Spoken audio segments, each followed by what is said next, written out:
Shalom, shalom à tous les internautes, mes auditeurs, que le Seigneur vous bénisse, que sa grâce repose dans vos vies au nom de Jésus. Ce matin, nous allons poursuivre notre causerie sur le thème, le choix du conjoint, parce que c'est à ce thème où nous sommes là, nous avons commencé depuis hier. Mais avant cela, je vais ouvrir une petite parenthèse. La Vierge, appelée Marie, est devenue célèbre parce qu'elle a porté en son sein le Sauveur du monde, Jésus-Christ. La crèche est devenue célèbre parce qu'elle a vu naître le Sauveur du monde, Jésus-Christ. La ville de Nazareth, pour qui on disait qu'est-ce qui est de bon peut venir de Nazareth, est devenue une ville célèbre. Jusqu'à aujourd'hui, on en parle parce que cette ville a vu grandir le Sauveur du monde, notre Seigneur Jésus-Christ.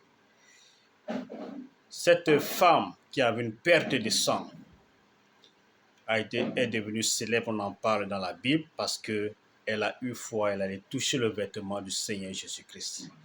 Cette femme syro-cananéenne est devenue célèbre parce qu'elle a eu foi au Seigneur Jésus.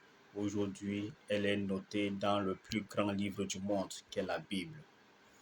Lazare est devenu célèbre parce qu'il a reçu dans sa maison le Sauveur de l'humanité.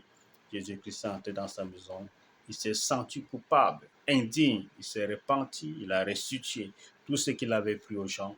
Et Jésus a dit, aujourd'hui le salut est entré dans cette maison. L'ânesse, qui est un animal banal, est devenu célèbre parce que Jésus-Christ l'a utilisé pour entrer à Jérusalem de manière triomphante. La croix, qui était le supplice des brigands, qui était un lieu où les gens dédaignaient, car la Bible dit, maudit soit celui qui est accroché au bois, mais cette croix est devenue célèbre jusqu'à ce qu'on la porte comme bijou. Il représente le signe, le symbole du christianisme aujourd'hui, parce que là, notre Seigneur Jésus-Christ a été crucifié. Le sépulcre, là où on a enterré notre Seigneur Jésus-Christ, est devenu célèbre, parce que là a été déposé le corps mort de notre Seigneur Jésus-Christ.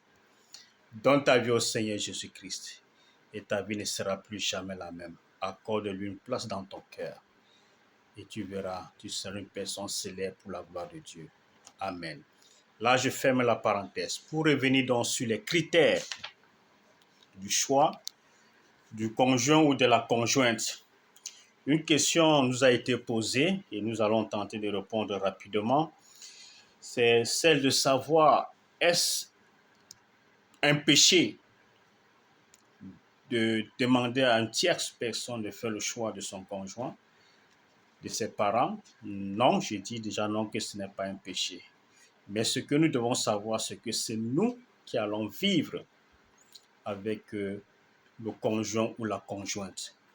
Donc, nous devons accepter. Nous ne sommes pas obligés d'accepter des choix qui vont en l'encontre de nos mœurs ou bien de nos envies, de ce que nous sollicitons, de ce que nous voulons. Parce que s'il est question de nous, on ne se marie pas pour être dans une prison, on se marie pour vivre le bonheur dans le foyer. Donc, on n'accepte pas quelque chose qui sera pour toi comme un fardeau toute ta vie. Il faut que toi-même, tu approuves le choix. Dans la Bible, nous avons des cas où Dieu a opéré le choix. Ça, c'est le premier homme, Adam. Ce n'est pas lui qui a demandé à avoir une femme, c'est Dieu qui a vu et Dieu lui a pris sa côte, a formé une femme et lui a donné. Et lui-même, en voyant cette femme, il a dit, ah, voici cette fois-ci celle qui est au-dessus de mes os, chair de ma chair. Il a apprécié cette femme, il l'a prise avec elle, il a aimé cette femme.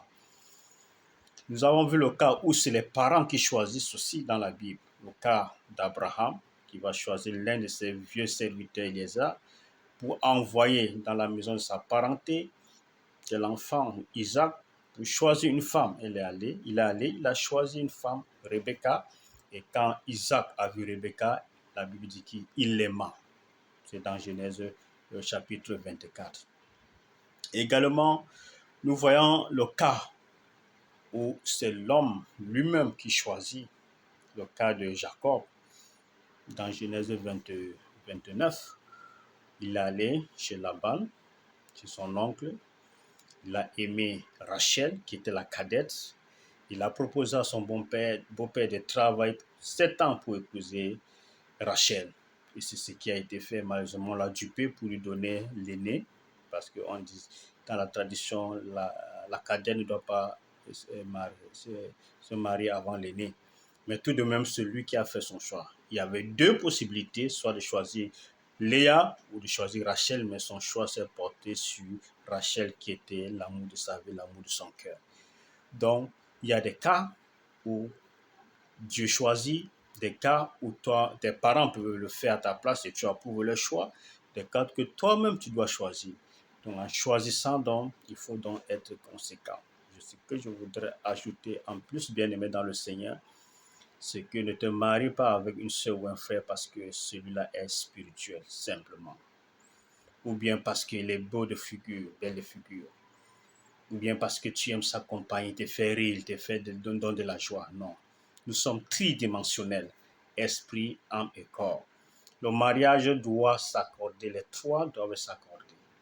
Sur le plan spirituel, vous devez vous accorder sur le plan spirituel. Si la personne spirituelle doit être spirituelle, afin que lorsque l'autre tombe, toi, tu la relèves également. Ça, c'est d'un. Et de deux, tu dois savoir que l'autre a des sentiments, a un trait physique, a l'émotion. Donc, le physique doit s'attirer également. Si tu la vois dans son physique, ça doit t'exciter. C'est le mot, ça doit vraiment t'exciter. Parce que c'est ta femme, tu as envie de l'embrasser, tu as envie de la cajoler, de faire des câlins parce qu'elle te plaît sur le plan physique, son état physique te plaît. Et troisième dimension, c'est la dimension de l'âme. Ça, c'est la dimension de l'âme qui est l'émotion. Donc, vous devez avoir de l'envie d'être ensemble, de partager vos joies, vos peines ensemble. Quand vous restez ensemble, vous n'avez pas envie de vous séparer. Ces trois dimensions, esprit, corps et âme, doivent se marier. Donc, rassure-toi que sur le plan spirituel, ça va, sa spiritualité va avec moi. Sur le plan physique, j'aime son physique, j'aime sa physionomie, j'aime son corps, ça me plaît. Et le côté de l'âme, j'aime s'accompagner, j'aime parler avec elle, j'aime parler avec lui, ça doit également se marier. Donc, si ces critères sont remplis, sache que tu es sur la bonne voie d'avoir la personne qui va faire la joie de ton cœur. Voilà ce que je voudrais ajouter en cette journée. Que le Saint te bénisse. Ciao. Merci beaucoup.